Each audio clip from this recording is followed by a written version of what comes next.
اور ہم صرف اپنے گھروں میں بیٹھ کر اپنے دکانوں میں بیٹھ کر صرف سوچتے رہے کہ ہم بڑے آدمی بن جائیں. اور مسلمانوں کا یہی سوچ کہ رات کو سوئے اور صبح ہم بادشاہ بن جائیں. اسی کے بنیاد پر مسلمانوں نے نہ جانے کتنے کمپنیوں میں اپنے پیسے کو جو ہے ڈالا ڈبل ہونے کے لیے.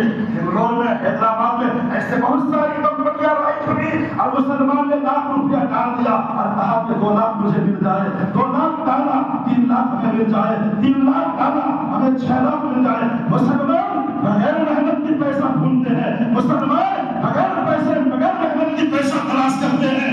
مجھے بتاؤ یہ کمپنیاں کو اگر ہم ریسرچ کریں, جو کمپنیاں جو ہے آج لائٹ ہوئی ہے, سب سے زیادہ مسلمانوں کا پیسہ اس میں جو ہے ڈالا گیا ہے. بنگلور میں جو کمپنی مسلمانوں کے لیے پیسہ لے کر بھاگا وہ کس کا کمپنی تھا؟ مسلمانوں کا کمپنی تھا. بیت الخیر کر کر جو کمپنیاں بینک چل رہی ہے, مسلمانوں سے پیسہ لو اور اس کو ڈبل کرو. سرکار فرماتے نہیں, جو بغیر محنت کا پیسہ ہوگا وہ سود کا پیسہ ہوگا, وہ حرام کا پیسہ ہوگا, وہ جوا کا پیسہ ہوگا. اور مسلمان موبائل میں پیسہ لگاتے ہیں, IPL میچ میں پیسہ لگاتے ہیں, مسلمان اپلیکیشن میں پیسہ لگاتے ہیں, مسلمان جو ہے کسی اور جو ہے افسر میں پیسہ لگاتے ہوئے ڈبل کرتے ہیں. اب دیکھیں کہ IPL میں جو ₹500 ڈالا ₹1,000 آ گیا.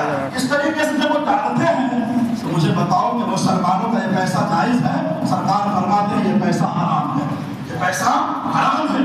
جوا کا پیسہ جو ہم جوا لگاتے ہیں, سٹا لگاتے ہیں, کمپنیوں میں کہیں بھی ہو, اگر آپ کے پاس پیسے ہیں تو آپ کسی کمپنی میں کر دیتے ہیں, آپ خود کمپنی کھولیے, آپ خود اپنا کاروبار بنائیے, آپ اپنے خود تجارت کریے. سرکار فرماتے ہیں کہ جب انسان محنت کے ساتھ اپنے زندگی کو جی لیتا ہے اور محنت کے ساتھ روزی کما لیتا ہے, سرکار فرماتے ہیں کہ قیامت کے دن ہر کوئی نبی کے تلاش میں رہے گا, سوالات نبی کے تلاش میں رہیں گے, ہر کوئی نبی کے تلاش میں رہیں گے اور ہر کوئی چاہیں گے کہ میں نبی سے اپنا ہاتھ ملاؤں. مگر اس زمین پر جو اپنا روزی محنت کے ساتھ کمایا, سرکار فرماتے ہیں میں خود اس سے مصافحہ کروں گا. سبحان اللہ, میں خود اس سے مصافحہ کروں گا. تو پھر ہمیں ایسے جوا میں پیسہ ڈالنے کی ضرورت کیا ہے؟ کہیں بھی ہو, وہ سود کا پیسہ ہو, بیاج کا پیسہ ہو, اگر کوئی اپنے نفع کے ساتھ کہتا ہے کہ وہ خوشی سے دے رہا ہے, وہ خوشی سے دے یا سادگی کے ساتھ دے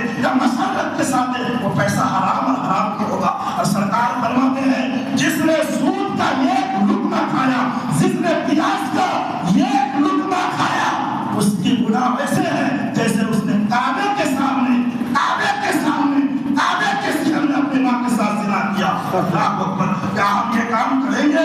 کیا ہم اس طرف اپنی قدم کو بڑھائیں گے؟ بچیے, مسلمان صرف بغیر محنت کی پیسے کی طرف جاتا ہے. اس سے ہم اپنے ذہن کو دور رکھیں اور اپنی نظریہ کو دور رکھیں اور ہم قدم بڑھائیں محنت کی طرف, ہم قدم بڑھائے محنت کی طرف. میرے دوستو دیکھیں, جتنے گرو ہوئے, جتنے مغرور ہوئے, جتنے اپنے خدائی کا دعویٰ کیا, ان میں سے غریب تھا نہیں, فرعون غریب تھے نہیں, نمرود غریب تھے نہیں, شداد غریب تھے نہیں. یہ جتنے بھی خدائی کا دعویٰ کیا ہے یہ سب امیر تھے, یہ سب دولت کے بل بوتے پر اپنے خدائی کا دعویٰ کیے تھے. مجھے اتہاس بتاؤ, مجھے تاریخ بتاؤ کہ کسی مزدور نے خدائی کا دعویٰ کیا ہو, کسی مزدور نے رب کا اعلان کیا ہو. جتنے بھی کیے ہیں امیر کیے ہیں دولت کے بل بوتے پر. تو کیا دولت کے بل بوتے پر اس نے خدائی کا دعویٰ کیا؟ اگر کیا بھی تو کیا وہ رہ گئے؟ وہ مٹا نہیں, وہ مٹ گیا, اس کا نام مٹ گیا, اس کا نشان مٹ گیا. مگر میں سوچتا ہوں کہ دولت نے اس کو رب ہونے کے دعویٰ ہونے پر مجبور کر دیا.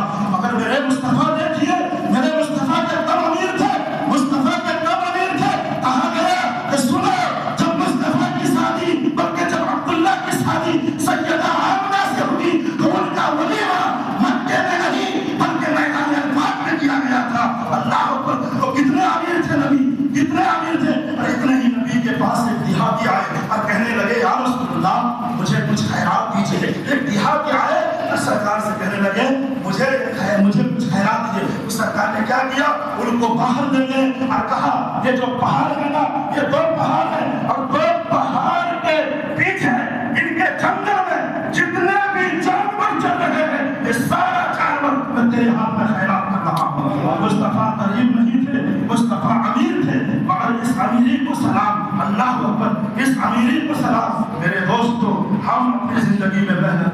جب تک ہم محنت کی منزل پر نہیں آئیں گے، مشقت میں نہیں آئیں گے، ہم کامیاب نہیں ہو سکتے ہیں۔ محنت کرنا ہوگا۔ ہم چاہتے ہیں کہ رات میں ہم سو جائیں اور صبح ہم بادشاہ بن جائیں، یہ تو جو ہے یہ نہیں ہو سکتا۔ محنت کرنا پڑے گا۔ عثمان غنی اگر پہنچے ہیں تو محنت کر کر پہنچے ہیں۔ غوث اعظم ہے وہ بھی ایک تاجر ہے، امام اعظم ابو حنیفہ ہے تو وہ بھی ایک تاجر ہے۔ عزیزان قدر ملت اسلامیہ، اسی لیے ہمیں ضرورت ہے کہ ہم ان بیاج سے، ان سود کے پیسوں سے، ان سود کے کاروبار سے، اچھا لوگ دیکھیں اتنے چالاک ہے کہ خود سے وہ مسائل نکالتے ہیں، مسائل خود سے نکالتے ہیں، اور مسائل خود سے نکال کر کہتے ہیں کہ میں نے اس سے نہیں مانگا، اس نے مجھے خوشی ہو کر دیا۔ اچھا آپ کو اس نے خوشی ہو کر دیا، میری زبان کی حیا کی بات میں یہ کروں، آپ کے بیوی کے ساتھ ہی آپ جو ہے وہ کام کر سکتے ہیں جس کام کو نبی نے کرنے کا اجازت دیا۔ اگر ایک عورت راضی ہو کر، خوش ہو کر آپ کو کہے کہ وہ کام آپ مجھ سے بھی کیجیے جو بیوی سے کر رہے ہیں، کیا ہم کریں گے؟ نہیں کریں گے۔ کریں گے؟ بیٹی راضی ہو کر بولے ہم کریں گے؟ نہیں، تو وہ خوشی ہو کر دے تو ہم کیسے دیں گے؟ سرکار نے حرام کیا ہے تو حرام کیا ہے، ہماری جان چلی جائے گی مگر ہم حرام کی طرف اپنے قدم کو نہیں بڑھائیں گے۔ یہ عقیدہ ہم رکھے۔ سرکار نے آپ سے اتنی محبت کی، اتنی پیار کی، اتنی پیار کی، اور مجھے دیکھیے اتنی محبت کی، میرے مصطفیٰ کریم کہاں پہنچے؟ اس سدرۃ المنتہا پہ پہنچے، اور سدرۃ المنتہا پہ پہنچنے کے بعد نبی سے جو رب نے باتیں کی، اور رب نے جو نبی سے باتیں کی، اس باتوں میں کچھ راز ہے۔